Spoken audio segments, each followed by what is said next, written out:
Mr. Speaker, I yield 5 minutes to my friend and colleague, gentleman from California, Mr. Becerra. The gentleman from California is recognized for 5 minutes. Thank the gentleman for yielding. Mr. Speaker, on January 23rd of this year, the President, in his State of the Union address, said, "This is not the fight we entered in Iraq, but it is the fight we are in." Nearly 4 years after President Bush took us to war, 4 years, that's longer than our involvement in World War II. It's fair to say that this is not the debate we expected to have, but it is the debate we must have.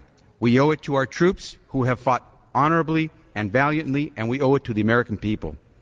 More than 3,100 American soldiers dead, more than 23,000 American soldiers injured, $500 billion in costs, 14,000 weapons that our nation bought for the Iraqi army missing, $9 billion in reconstruction funds missing. Mr. Speaker, stay the course has failed, and sending 20,000 more troops is no more than stay the course on steroids.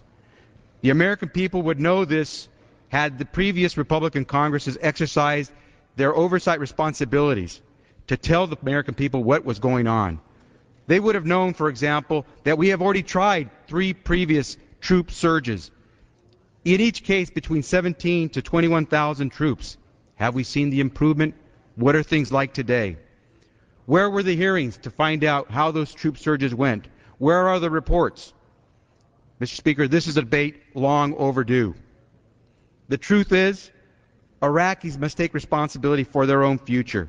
When General John Abizaid met with commanders on the ground in Iraq, he asked, if we get more troops, will we succeed? And here is what he told them. I quote, I quote him and he said, they all said no. And the reason is because we want the Iraqis to do more. It is easy for the Iraqis to rely upon us to do this work. I believe that more American forces prevent the Iraqis from doing more, from taking more responsibility for their own future. That, General Abizaid said on November the 15th, 2006. U.S. troops are sitting today in the crossfire of a civil war. We have no guarantee that an Iraqi Shia soldier will defend an Iraqi Sunni civilian, and that an Iraqi Sunni soldier will defend an Iraqi Shia civilian. Iraqis must decide what future they want. Only Iraqis can save Iraq. Mr. Speaker, we need to redeploy our troops responsibly, to continue training Iraqi soldiers, and to refocus our efforts on counterterrorism. And we need a surge in diplomacy, not troops.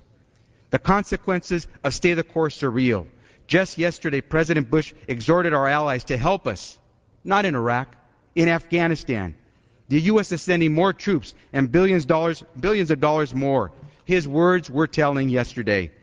Quote, the Taliban and Al-Qaeda are preparing to launch new attacks.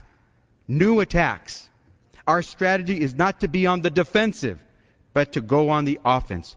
1,985 days since the 9/11 attacks, and Osama bin Laden remains free, and we hope to go on the offensive in Afghanistan. Americans deserve to hear the truth and the consequences, not slogans. Mission accomplished wasn't true. Stay the course didn't work.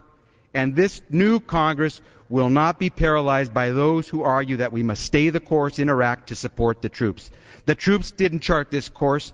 The troops didn't ask to be plunged into the middle of a civil war. And the troops didn't choose to fight this war undermanned and under-equipped. It's time that the buck for the debacle in Iraq stopped where it belongs, here in Washington, D.C. And if the President won't accept that reality, then guess what? This new Congress, this new Democratic leadership is prepared to stop the buck here. This is a debate we must have. This is a debate about us. Us, those of us here in this chamber. Will we lead? Will we be responsible overseers of this war? Will we heed the call of the American people? Today, with this vote, Mr. Speaker, we will tell our troops, our generals, our beloved people, we hear you loud and clear. It is time for a new direction in Iraq. I yield back the balance of my time.